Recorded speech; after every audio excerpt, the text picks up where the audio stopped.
बिस्मिल्लाहिर्रहमानिर्रहीम अस्सलामु अलैकुम वरहमतुल्लाहि वबरकातुहू. I am Sadur Rahman, your mathematics teacher. Today we will discuss theorem number 2 dated on 27 May 2021. Last class में हम थ्योरम नंबर 1 डिस्कस कर चुके हैं. आज हम थ्योरम नंबर 2 डिस्कस करेंगे. थ्योरम नंबर 2 का पोस्टुलेट ये है कि जो हमें प्रूफ करना है, if a side of a triangle is extended, अगर एक ट्राइंगल की किसी भी एक साइड को एक्सटेंड कर दिया जाए, जैसे कि यहाँ पर जो साइड BC है उसको एक्सटेंड कर दिया गया है E पॉइंट तक, ठीक है. द एक्सटीरियर एंगल, जैसे कि एक ट्राइंगल है उसके अंदर 3 इंटीरियर एंगल्स होते हैं, बिल्कुल उसी तरह से हर ट्राइंगल के 3 एक्सटीरियर एंगल्स भी होते हैं. ये एंगल A है, ये एंगल B है और ये एंगल C है. जबकि ये जो बाहर एंगल मौजूद है ये एंगल ACE है जो कि एक्सटीरियर एंगल है. इसको हम कहेंगे एंगल ACE, ठीक है. इसी तरह से एंगल C को हम ACB भी पढ़ सकते हैं, एंगल A को हम एंगल BAC भी पढ़ सकते हैं और एंगल B को हम ABC भी पढ़ सकते हैं, ठीक है. जो मिडल में नेम आ रहा होता है इस तरह से एंगल में, जैसे कि एंगल ABC, तो B बीच में आ रहा है, दैट मीन्स कि B के ऊपर एंगल बन रहा है, ठीक है. अब आप देखें यहाँ पर एंगल ACE जो है वो एक्सटीरियर एंगल है और ABC जो अंदर एंगल्स मौजूद हैं वो इंटीरियर एंगल्स हैं. जो हमें प्रूफ करना है वो ये है कि एक ट्राइंगल की अगर किसी भी एक साइड को एक्सटेंड कर दिया जाए तो जो एक्सटीरियर एंगल बनेगा वो उसके ऑपोजिट जो 2 इंटीरियर एंगल्स हैं, यानी कि अब ये एक्सटीरियर एंगल है ACE, तो ACE के साथ जो C एंगल है वो तो एडजेसेंट एंगल है, सही है, बिल्कुल उसके साथ वाला है. एडजेसेंट मतलब बराबर वाला, साथ वाला, ठीक है. जो ऑपोजिट एंगल्स हैं, इसके ऑपोजिट कौन से 2 एंगल्स पड़ रहे हैं, एंगल A और एंगल B. तो इनका कहना ये है कि वो दोनों एंगल्स इस एक्सटीरियर एंगल्स से छोटे होंगे और ये एंगल जो एक्सटीरियर एंगल है ये दोनों इन इंटीरियर एंगल्स से बड़ा होगा. दोनों को मिला के नहीं, दोनों का सम करके उनसे बड़ा नहीं होगा. दोनों यानी कि अगर अलग अलग देखा जाए तो ये एंगल B से भी बड़ा होगा और ये एंगल A से भी बड़ा होगा, ठीक है. अगर एंगल A 90 है तो ये लाजमी 91 या 92 या एंड सो ऑन कुछ ना कुछ होगा, ठीक है. अगर एंगल B जो है वो 850 है तो ये 50 से अबव होगा एक्सटीरियर एंगल, सही है. ये चीज़ हमें प्रूफ करनी है. और एक और प्रॉपर्टी आपको बता दूं जो कि आपको ज्योमेट्री के बेसिक कॉन्सेप्ट्स के अंदर काम आएगी, वो ये कि ये जो एक्सटीरियर एंगल है एंगल ACE, ठीक है, ये ऑपोजिट इंटीरियर एंगल के सम के बराबर होता है. यानी कि A और B जो एंगल है जो कि ऑपोजिट इंटीरियर एंगल्स हैं, A और B इसके ऑपोजिट इंटीरियर एंगल्स हैं ना, ऑपोजिट हैं और इंटीरियर एंगल्स हैं. अगर इन दोनों एंगल्स को मैं प्लस कर दूं तो एग्जैक्टली उतना ही आंसर आएगा जितना कि इस एक्सटीरियर एंगल का आंसर होगा, ठीक है. ये एक्सटीरियर एंगल का सम उतना ही आएगा जितना कि A और B के सम का आंसर आएगा, ठीक है. अब गिवन हमें क्या है, गिवन है triangle ABC with exterior angle ACE. जो डॉटेड लाइन है वो हमने खुद ड्रॉ की है, कंस्ट्रक्शन की है, ठीक है. बाकी हमें जो सवाल गिवन था वो ये गिवन था कि ट्राइंगल ABC गिवन था और उसकी ACE लाइन जो है वो एक्सटेंडेड थी, एक्सटीरियर एंगल गिवन था, sorry, with exterior angle ACE. To prove that, proof क्या करना है हमें वो हमने लिख दिया टू प्रूव दैट में. हमें ये प्रूफ करना है कि एंगल ACE, ये जो AGE लिखा हुआ है ये मिसप्रिंटिंग है, ये है ACE. इनका कहना है कि angle ACE M angle A के बराबर होगा. M for measurement, measure angle, measure के लिए M का वर्ड यूज़ होता है. मेजर एंगल A जो है वो क्या है, छोटा है, और M एंगल ACE जो है, measure angle ACE is greater than measure angle A. और दूसरी चीज़ हमें ये प्रूफ करनी है कि मेजर एंगल ACE जो है वो एंगल B से भी बड़ा होगा, ठीक है. ये 2 बातें हमें प्रूफ करनी है. कंस्ट्रक्शन हमने उसके लिए ये की है कि हमने कहा कि let O be the mid point of AC. हमने B से O की तरफ एक लाइन ड्रॉ की है, स्ट्रेट लाइन, जिसने AC लाइन को एग्जैक्टली मिड पॉइंट से क्रॉस किया है, यानी कि AC लाइन को इक्वली आपस में ब्रेक कर दिया है 2 हिस्सों में. ये जो स्ट्रेट लाइन हमने ड्रॉ की है पॉइंट बी से इसने ए और सी लाइन को एग्जैक्टली मिड पॉइंट से ब्रेक कर दिया है, तोड़ दिया है। ठीक है, ड्रॉ बी ओ ड्रॉ किया हमने पहले, बी से लेके ओ तक का पॉइंट हमने यहाँ लाइन ड्रॉ की, और फिर कट ऑफ ओ डी, और ओ डी को हमने कट कर देना है। ठीक है, हमने बी ओ लाइन बनानी है और इसको ओ डी तक जो है वो हमने कट कर देना है। ठीक है, इसके बाद हमने कहा कि ओ डी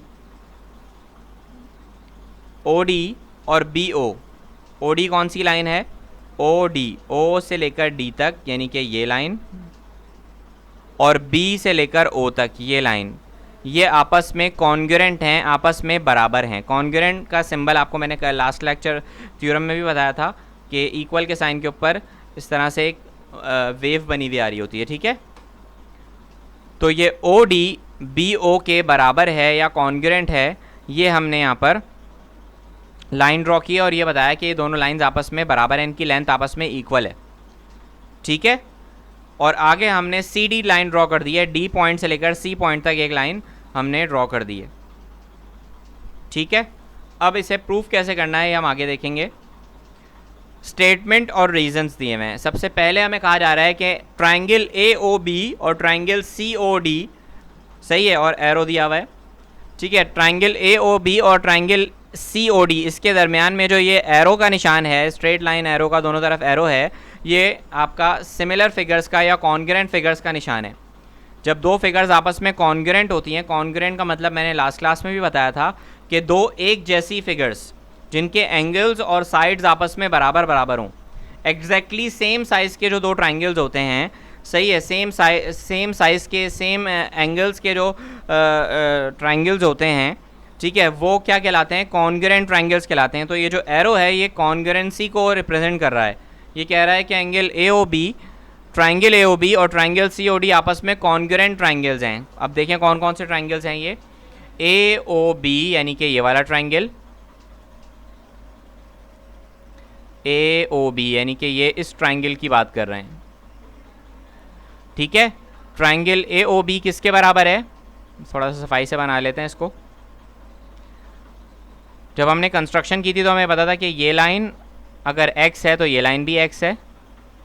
ठीक है, और ए सी को मिड पॉइंट से ब्रेक किया, दैट मीन्स कि ये और ये भी सेम है। ठीक है, y अगर ये y है तो ये भी y है। ठीक है, अब हमें कहा जा रहा है कि ट्राइंगल ए ओ बी और ट्राइंगल सी ओ डी आपस में क्या हैं, बराबर हैं। ठीक है, और ये बराबर आपस में बराबर होना भी चाहिए, इसलिए क्योंकि इनके दरमियान जो यहाँ पर लाइन बन रही है वो ए सी लाइन को मिड पॉइंट से ब्रेक कर रही है। मिड पॉइंट से ब्रेक कर रही है तो ट्राइंगल को इसने क्या कर दिया, इक्वल पार्ट्स में डिवाइड कर दिया, तभी तो ए सी लाइन हमारे पास यहाँ पर इक्वली बाइसेक्ट हो गई। ठीक है, तो इनका ये कहना है। आगे वो ये कह रहे हैं पॉइंट नंबर 1 में कि अगर ट्राइंगल ए ओ बी और ट्राइंगल सी ओ डी आपस में कॉन्ग्रुएंट ट्राइंगल्स हैं, एक जैसे ट्राइंगल्स हैं, बराबर हैं ट्राइंगल्स, ठीक है, सिर्फ उनकी डायरेक्शंस डिफरेंट हैं। ठीक है, सिर्फ उनकी डायरेक्शंस डिफरेंट हैं, बाकी वो दोनों ट्राइंगल्स इक्वल साइज़ के हैं। तो ए ओ और सी ओ आपस में कॉन्ग्रुएंट होंगे या बराबर होंगे। ए ओ साइड कौन सी है, ये है जी ए ओ साइड, और सी ओ साइड कौन सी है, ये वाली साइड है। जैसे कि मैंने बताया भी था कि ए ओ साइड और सी ओ साइड बराबर बराबर होंगी, तो अगर ये वाई है तो ये भी वाई होगा। ठीक है, ये ए ओ साइड और सी ओ साइड दोनों आपस में क्या होंगी, बराबर होंगी। ये हमने कंस्ट्रक्शन से जो मिड पॉइंट ए सी को मिड पॉइंट से ब्रेक किया था, तो मिड पॉइंट से ब्रेक करने का मतलब ही ये है कि मिड पॉइंट, जब कोई भी चीज़ मिड पॉइंट, कोई भी लाइन मिड पॉइंट से ब्रेक होती है तो उसकी दोनों साइड्स इक्वली ब्रेक हो जाती हैं। सही है, ये हमने लाइन बाइसेक्शन में भी पढ़ा था। ठीक है, तो ए ओ साइड सी ओ साइड के कॉन्ग्रुएंट हो गई, बराबर हो गई, और ये चीज़ हमने कंस्ट्रक्शन के अंदर डिफाइन की थी, हमने कंस्ट्रक्ट की थी। ठीक है, आगे कहा जा रहा है कि एंगल ए ओ बी और एंगल सी ओ डी भी कॉन्ग्रुएंट हैं और आपस में बराबर हैं। एंगल ए ओ बी और एंगल सी ओ डी कौन सा एंगल है भाई, देखते हैं, आ जाए।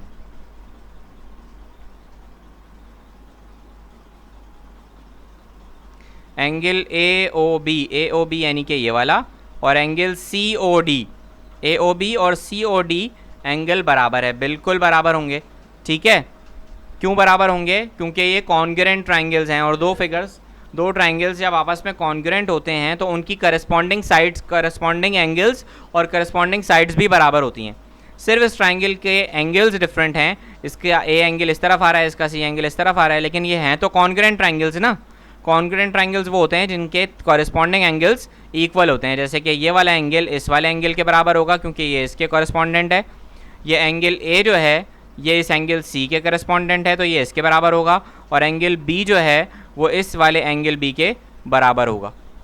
ठीक है, यानी कि सी बी ओ और ए बी ओ आपस में बराबर होंगे एंगल। ठीक है, तो हमें यहाँ कहा जा रहा है, यहाँ पर जो समझाया जा रहा है वो क्या है कि एंगल ए ओ बी और एंगल सी ओ डी दोनों आपस में बराबर हैं। बिल्कुल ऐसा ही है, कॉन्ग्रुएंट फिगर्स हैं आपस में एक दूसरे के, तो ज़ाहिर है बराबर होंगे। और एक और वजह है इन दोनों के बराबर होने की, ठीक है, और वो क्या है, एंगल, एक second, angle A O B, angle A O B ये वाला एंगल है और एंगल सी ओ डी ये वाला एंगल है। इन दोनों के बराबर होने की वजह यह है कि ए सी भी स्ट्रेट लाइन है और बी डी भी स्ट्रेट लाइन है। तो जब दो स्ट्रेट लाइंस आपस में इंटरसेक्ट करती हैं तो वो आपस में उनके ऑपोजिट एंगल्स क्या होते हैं, आपस में कॉन्ग्रुएंट होते हैं, इक्वल होते हैं। ठीक है, तो इस हिसाब से ये आपस में इक्वल हो गए, दोनों ट्राइंगल्स, दोनों एंगल्स आपस में इक्वल हो गए। ठीक है, और यही बात हमें थ्योरम नंबर 1 में पढ़ाई गई थी। तो हमने यहाँ पर आगे लिख दिया पॉइंट नंबर 2 में, रीज़न ये लिख दिया कि वर्टिकली ऑपोजिट एंगल्स हैं, वर्टिकल एंगल्स हैं। थ्योरम नंबर 1 का रेफरेंस भी दिया है यहाँ पर। इसके बाद लिखा हुआ है कि बी ओ और डी ओ आपस में कॉन्ग्रुएंट हैं, साइड बी ओ और साइड डी ओ। जाहिर है कि जब कॉन्ग्रुएंट ट्राइंगल्स हैं ये ए ओ बी और सी ओ बी, सही है, तो जब कॉन्ग्रुएंट ट्राइंगल्स हैं तो ए ओ, एक सेकेंड, जो साइड बी ओ है और डी ओ है, बी ओ साइड कौन सी है, ये बी ओ साइड है, और D O side, O D side कौन सी है, डी ओ या ओ डी साइड कौन सी है, ये वाली साइड है। ये दोनों भी आपस में बराबर हैं। ठीक है, जैसे कि मैंने आपको बताया भी था जब मैंने कंस्ट्रक्शन ड्रॉ की थी, तब भी मैंने आपको बताया था कि दोनों साइड्स आपस में क्या हैं, बराबर हैं। ठीक है, ये भी हमने कंस्ट्रक्शन में ड्रॉ किया है, इसलिए हमने कंस्ट्रक्शन का रेफरेंस दे दिया यहाँ पर, खुद कंस्ट्रक्ट किया है ना हमने।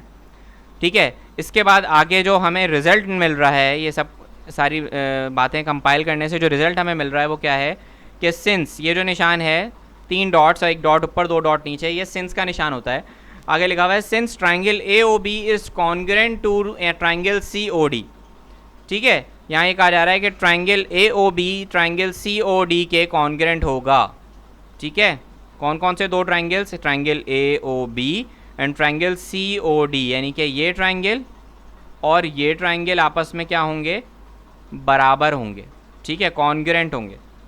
ठीक है, इसका ये वाला एंगल इस वाले एंगल के बराबर है। ठीक है, आगे देखें, अब बात करते हैं आगे। आगे लिखा हुआ है कि एम एंगल ए बराबर होगा M angle O C D के। ठीक है, by the congruence of triangle, triangle के कॉन्ग्रुएंट होने की वजह से साइड एंगल साइड, ये पॉस्टुलेट है हमारे पास कॉन्ग्रुएंट का कि ये कॉन्ग्रुएंस, जो कॉन्ग्रुएंट ट्राइंगल्स होते हैं उनके साइड एंगल साइड्स जो हैं वो बराबर होते हैं। जो दो साइड्स के दरमियान जो एंगल होता है, ठीक है, वो क्या होता है, आपस में इक्वल होता है। जैसे कि यहाँ पर आपको नज़र आ रहा है, ये दो ट्राइंगल्स हैं और इन दो साइड्स के दरमियान जो एंगल मौजूद है वो क्या है, आपस में कॉन्ग्रुएंट है, बराबर है। A O B and C O D, जो कि दोनों साइड्स के बराबर में बीच में जो एंगल है वो क्या है, आपस में बराबर है। ठीक है, इसके बाद M angle A M angle O C D के बराबर होगा। ठीक है, ये कॉन्ग्रुएंस ऑफ ट्राइंगल की बेसिस पर हमने लिखा है। ठीक है ना, यहाँ देखें, M angle A and M angle O C D,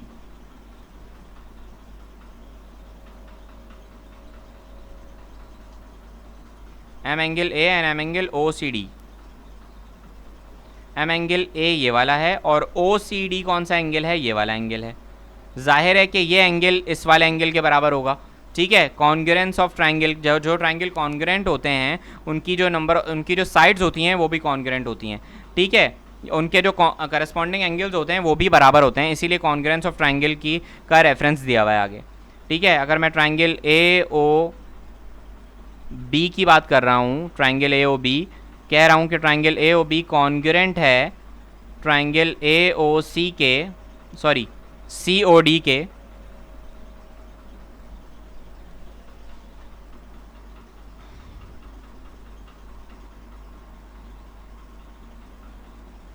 तो याद रहे कि साइड AO बराबर होगी साइड CO के, AO CO के बराबर है, ठीक है।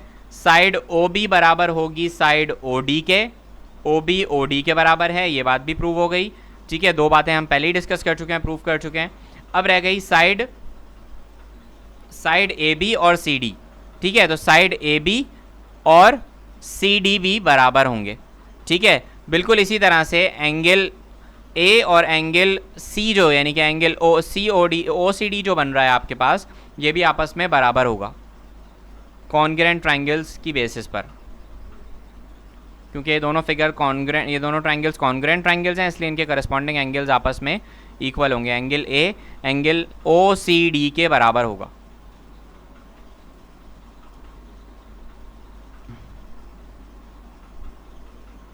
ठीक है, हमने लिख के इसको, अगर आपको अंदाज़ा करना है कि कौन सा एंगल के बराबर होगा, तो आपके पास सवाल लिखा हुआ है ना कि ट्राइंगल AOB बराबर हो कॉन्ग्रेंट है ट्राइंगल COD के, तो इससे अंदाज़ा कर लें कि एंगल A और एंगल C बराबर होंगे, एंगल O और एंगल O बराबर होंगे, तो एंगल O दोनों तरफ बराबर है, एंगल A और C बराबर है, और एंगल B और D बराबर है, ठीक है। तो ये इस तरह से आपको समझ में आ जाएगा, ठीक है। और साइड्स का तरीका भी मैंने आपको समझा दिया अभी कि किस तरह से आपको कॉन्ग्रेंट ट्राइंगल्स का देखना है कि कौन सी साइड्स बराबर हैं। आगे लिखा हुआ है कि but M angle ACE is equal to M angle OCD and M angle DCE। सही है, M एंगल ACE जो है वो OCD और DCE के बराबर है, ठीक है। हमें तो प्रूव ये करना था ना कि exterior angle M angle A के बराबर है या नहीं है, ठीक है। तो आइए फिगर पे देखते हैं। यहाँ पर हमारे पास दो ट्राइंगल्स आ रहे हैं, ये आ रहा है M एंगल A जो है ये M एंगल OCD के बराबर आ रहा है, ठीक है। और अगर मैं बात करूँ इस एक्सटीरियर एंगल की, तो ये पूरा एंगल बन रहा है M एंगल OCD, ये OCD और DCE इसके बराबर बन रहा है, यानी इन दोनों को प्लस करूँगा तो ये जवाब आएगा। तो क्या जवाब आएगा मेरे पास? एक्सटीरियर एंगल का जवाब आएगा, जबकि M एंगल A जो है वो तो खाली OCD के बराबर है, ठीक है। तो यहाँ से हमें ये चीज़ मालूम हो गई, ये चीज़ प्रूव हो गई कि जो ये एंगल A है ये छोटा है और M एंगल D जो एक्सटीरियर एंगल है ACE ये बड़ा एंगल है, ठीक है। ये देखें, जब हमने इसको लिखा कि M एंगल A बराबर है M एंगल OCD के, जबकि M एंगल ACE जो है वो तो OCD के बराबर है प्लस और DCE के बराबर है, तो जाहिर है कि OCD में कुछ ना कुछ प्लस होगा मज़ीद, तब जाके ACE का आंसर आएगा ना।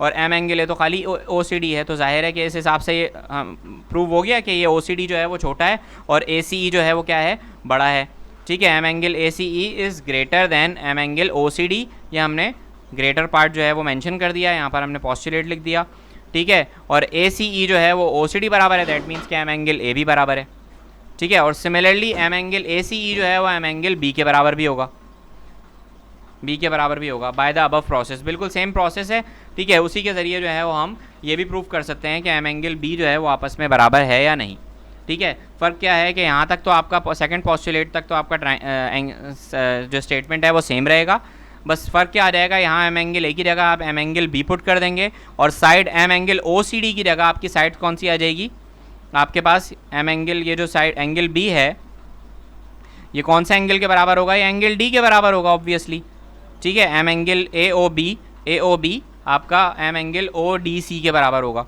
ठीक है।